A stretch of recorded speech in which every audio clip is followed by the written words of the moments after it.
Hi, welcome to my channel. Ireland చేతిలో వరుసగా 2 T20 మ్యాచ్ల్లో ఓడి సిరీస్ ను కోల్పోయిన టీమిండియాపై ఇప్పుడు తీవ్ర విమర్శలు వెల్లువెత్తుతున్నాయి. భారత జట్టు ప్రదర్శనపై సోషల్ మీడియాలోనూ క్రికెట్ విశ్లేషకుల మధ్యను పెద్ద ఎత్తున చర్చ జరుగుతోంది. కొంతమంది హెడ్ కోచ్ గౌతమ్ గంభీర్ వ్యూహాలను తప్పుబడుతుంటే మరికొందరు కెప్టెన్ శ్రేయస్ అయ్యర్ నాయకత్వంపై ప్రశ్నలు లేవనెత్తుతున్నారు. ఇంకొందరు యువ ఆటగాళ్ల ఎంపికే తప్పని విమర్శిస్తున్నారు. కానీ ఇక్కడ చాలా మంది మర్చిపోతున్న ఒక ముఖ్యమైన విషయం ఉంది. ఐర్లాండ్ ను ఇంకా చిన్న జట్టుగా చూసే రోజులు ముగిశాయి. స్వదేశంలో వారు ఇప్పటికే ఎన్నో బలమైన జట్ల గట్టి పోటీ ఇచ్చారు. ఈ సిరీస్ లో కూడా భారత జట్టుపై అద్భుతమైన ఆట తీరుతో చారిత్రాత్మకంగా 2 విజయాలతో సిరీస్ ను కైవసం చేసుకున్నారు. మరోవైపు మన ఆటగాళ్లు కాస్త ముందే సుదీర్ఘమైన ఐపీఎల్ సీజన్ ముగించుకొని నేరుగా విదేశీ పర్యటనకు వెళ్లారు. భారత పిచ్చులపై దూకుడుగా ఆడిన బ్యాటర్లు ఐర్లాండ్ లోని స్వింగ్ అండ్ సీమ్ కు అనుకూలమైన పరిస్థితుల్లో ఇబ్బంది పడ్డారు. మాజీ క్రికెటర్లు కూడా ఇదే విషయాన్ని ప్రస్తావిస్తూ ప్రతి పిచ్ ఐపీఎల్ పిచ్ కాదని గుర్తు చేశారు. ఒక్క సిరీస్ ఓడిపోయిందని ప్రపంచ ఛాంపియన్ జట్టును పూర్తిగా తక్కువ అంచనా వేయడం సరైన పద్ధతి కాదు. ఇదే జట్టు ఇటీవల ప్రపంచ వేదికపై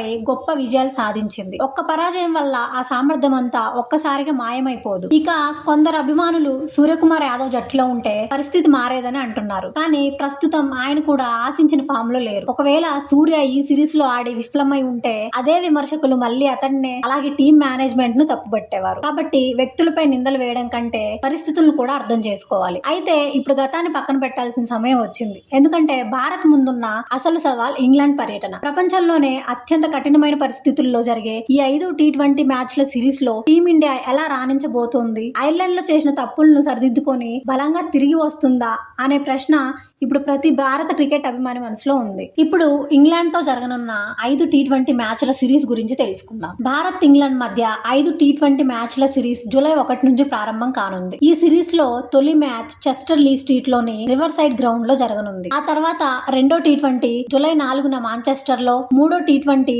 జూలై 7న నాటింగ్హామ్ లో, నాలుగో టీ20 జూలై 9న బ్రిస్టల్ లో, చివరి 5వ టీ20 జూలై 11న సౌతాంప్టన్ లో జరగనుంది. ఇక తొలి మ్యాచ్ జరిగే రివర్ సైడ్ గ్రౌండ్ గురించి మాట్లాడితే ఈ మైదానం సాధారణంగా పేస్ బౌలర్లకు మంచి సహకారం అందిస్తుంది. కొత్త బంతితో స్వింగ్ ఎక్కువగా కనిపిస్తుంది. ముఖ్యంగా చల్లని వాతావరణం, గాలి ప్రభావం కారణంగా తొలి 5 నుంచి 6 ఓవర్ల బ్యాటర్లకు చాలా కఠినంగా మారుతాయి. అయితే బంతి పాతబడే కొద్దీ పిచ్ బ్యాటింగ్ కు అనుకూలంగా మారుతుంది. అందుకే ఇక్కడ ప్రారంభ ఓవర్లను జాగ్రత్తగా ఆడిన జట్టుకే పెద్ద స్కోర్ చేసే అవకాశం ఉంటుంది. మరో ఆసక్తికర విషయం ఏమిటంటే ఈ మైదానంలో టాస్ కూడా చాలా కీలకం. గతంలో ఇక్కడ జరిగిన టీ20 మ్యాచ్ల్లో రెండోసారి బ్యాటింగ్ చేసిన జట్లే ఎక్కువ విజయాలు సాధించాయి. అందుకే టాస్ గెలిచిన కెప్టెన్ ముందుగా బౌలింగ్ ఎంచుకునే అవకాశాలు ఎక్కువగా ఉన్నాయి. అయితే భారత్ కు ఇదొక సాధారణ సిరీస్ కాదు. ఐర్లాండ్ చేతిలో ఎదురైన పరాజయం తర్వాత ఈ సిరీస్ లో తప్పకుండా పుంజుకోవాల్సిన పరిస్థితి ఏర్పడింది. మరోవైపు స్వదేశంలో ఆడుతున్న ఇంగ్లాండ్ కూడా భారత జట్టుకు గట్టి సవాల్ విసరడానికి సిద్ధంగా ఉంది. అందుకే ఈ సిరీస్ లో ప్రతి మ్యాచ్ అభిమానులకు ఉత్కంఠభరితంగా మారే అవకాశాలు కనిపిస్తున్నాయి. భారత్ ఇంగ్లాండ్ మధ్య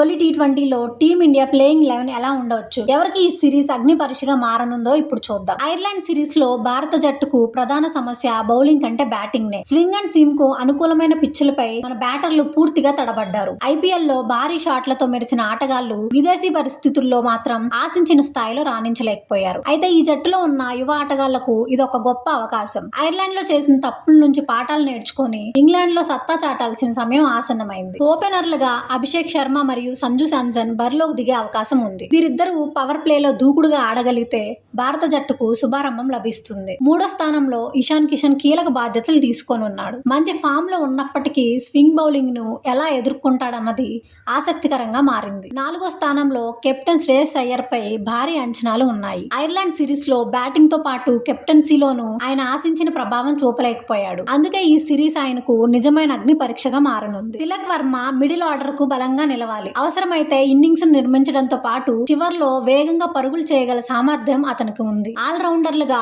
శివం దూబే, అక్షర్ పటేల్ జట్టుకు సమతుల్యత తీసుకురానున్నారు. బ్యాటింగ్ తో పాటు బౌలింగ్ లో కూడా వీరి పాత్ర చాలా కీలకం. పేస్ విభాగంలో హర్షదీప్ సింగ్, హర్షిత్ రాణా, ప్రిన్స్ యాదవ్లపై పెద్ద బాధ్యత ఉంటుంది. ఇంగ్లాండ్ పరిస్థితుల్లో కొత్త బంతితో వికెట్లు తీయగలిగితే మ్యాచ్ పై పూర్తి ఆధిపత్యం సాధించే అవకాశం భారత్ కి ఉంటుంది. మొత్తం మీద చూస్తే ఐర్లాండ్ సిరీస్ ఓటమి టీమిండియాకు ఒక హెచ్చరిక మాత్రమే. అదే తప్పులను మళ్లీ చేయకుండా ఇంగ్లాండ్ పై బలంగా పుంజుకుంటే ఈ సిరీస్ ను గెలిచే సామర్థ్యం భారత జట్టుకు ఉంది. మరి మీ అభిప్రాయం ఏమిటి? భారత్ ఈ 5 టీ20ల సిరీస్ ను గెలుస్తుందా లేక ఇంగ్లాండ్ స్వదేశంలోనే ఆధిపత్యం చలాయిస్తుందా? అలాగే ఈ సిరీస్ లో ప్లేయర్ ఆఫ్ ద సిరీస్ ఎవరు అవుతారని మీరు భావిస్తున్నారు? మీ అభిప్రాయాన్ని కామెంట్స్ లో తప్పకుండా తెలియజేయండి. వీడియో నచ్చితే లైక్ చేయండి, షేర్ చేయండి. ఇంకా ఇలాంటి క్రికెట్ అప్డేట్స్ కోసం మన క్రికెట్ తెలుగు ఛానల్ని సబ్స్క్రైబ్ చేయడం మర్చిపోవద్దు.